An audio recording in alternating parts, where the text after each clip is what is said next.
حضور کی مراد کو صحابہ کرام نے پہچانا جو صحابہ کے راستوں کو چھوڑ دے.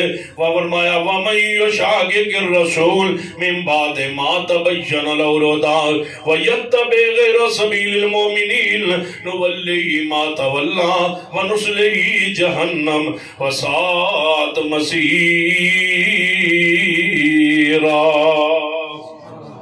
جو شخص بھی رسول اللہ صلی اللہ علیہ وسلم کی مخالفت کرے اور صحابہ کرام کے راستے کو چھوڑ دے، صحابہ کے راستے کو نہ چھوڑیں، اسی پر قائم رہے جس پر صحابہ کرام قائم تھے. صحیح البخاری کے اندر روایت حضرت عبداللہ رضی اللہ تعالیٰ عنہ سے مسئلہ پوچھا گیا، آپ نے مسئلہ بیان کیا.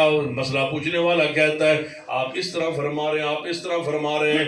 ابو بکر و عمر ایسے کہتے تھے، تم اس طرح کہہ رہے ہو، تم نے ایسے کہا. ابو بکر عمر تو ایسا کہتے تھے. سیدنا عبداللہ نے جواب دیا مجھے خطرہ ہے کہ تیرے اوپر پتھروں کی بارش نہ ہو جائے. میں نے حدیث پڑھی ہے، حدیث کے بعد تو ابو بکر و عمر کے قول کو پیش کر رہا ہے. مجھے خطرہ ہے تجھ پر آسمان سے پتھروں کی بارش نہ ہو.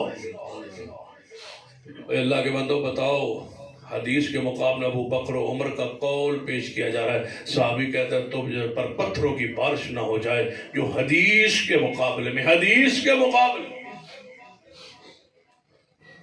مغرب کی نماز سے پہلے اور اذان کے بعد 30 1 2 3 4 کی بات نہیں کر رہا، 30 احادیث ہے کہ حضور 2 رکعت نماز نفل پڑھتے. یہ حضور کا عمل، حضور کا طریقہ.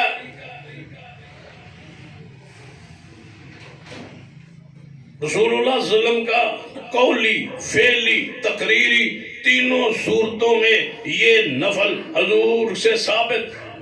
آپ نے حکم دیا، آپ نے خود پڑھے، صحابہ اکرام کو نے پڑھے، حضور نے کے سامنے. قولی حدیث بھی ہے، فعلی بھی ہے، تقریری بھی. آپ چلے جائیں ادھر اذان مکمل نہیں ہوتی کہ مکبر جو ہے تکبیر شروع کر دیتے. 1000 بار کہ حدیث ہے، ہمارا مسلک نہیں. او تمہارا مسلک ہے کیا اللہ کے بندو؟ مسلک پوچھا جائے گا یا محمد کی حدیث پوچھی جائے گی؟ حدیث ہے. رسول اللہ صلی اللہ علیہ وسلم مغرب سے پہلے 2 نفل پڑھتے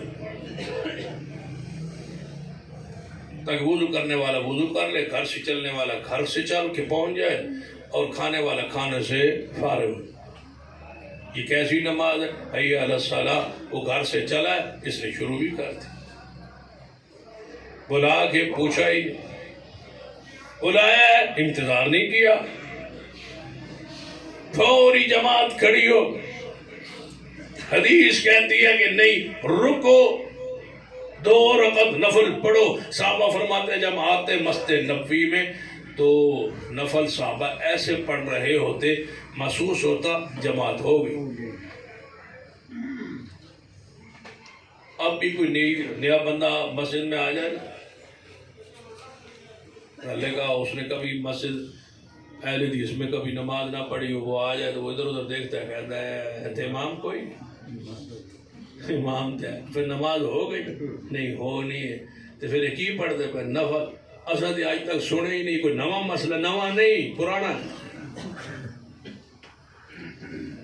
یہ پرانا ہے. تسی حضرت پہلی باری آئے ہو، مسئلہ پرانا ہے. تو ہماری سوچ نہیں ہے، یہ حدیث تو پرانی ہے. اور میں کہا کرتا ہوں، اور مجھ کو پوچھے دین کسے کہتے ہیں، میں نے کہا پرانی باتوں کو پیش کرنا یہ دین ہے. پرانی باتوں کو پیش کرنا یہ اسلام کے نام پہ پرانی باتوں کو آگے لانا یہ سیرت، یہ دین ہے. اور دین کے نام پر نئی باتوں کو پیش کرنا یہ بدعت. دین کے نام پر پرانی باتیں کس کی؟ محمد مصطفیٰ کی. پرانی باتوں کو دین کے نام پہ پیش کرنا، سیرت کو پیش کرنا یہ سیرت ہے، یہ دین ہے.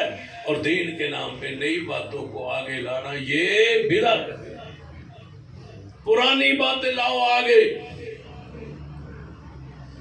پرانی باتیں، حضور کی باتیں، حضور کا طریقہ، حضور کا عمل. حضور نے کیا کیا؟ بس سارے ائمہ بھی، سارے علماء اسی کے پابند ہے کہ محمد مصطفیٰ نے کیا کیا، رسول اللہ نے کیا فرمایا. ایک کلمہ اسلام پہ قائم رہو، اور وہ کلمہ اسلام کیا ہے؟ لا الہ الا اللہ محمد الرسول اللہ. اللہ کی عبادت طریقہ محمد مصطفیٰ. اگر کوئی مجھ سے پوچھے اسلام کسے کہتے ہیں تو میں ایک جملے میں بیان کرو اسلام کسے کہتے ہیں تو میں یہ کہوں گا عبادت اللہ کی، طریقہ محمد کا، یہ اسلام ہے. یہی ختم نبوت. حضور کے بعد مولویوں کے نام پہ، بزرگوں کے نام پہ، ٹوپیوں کے رنگ میں امت کو تقسیم کرنا، یہ فرقہ واریت. سب کی پگڑیاں قائم رکھیں اور اطاعت محمد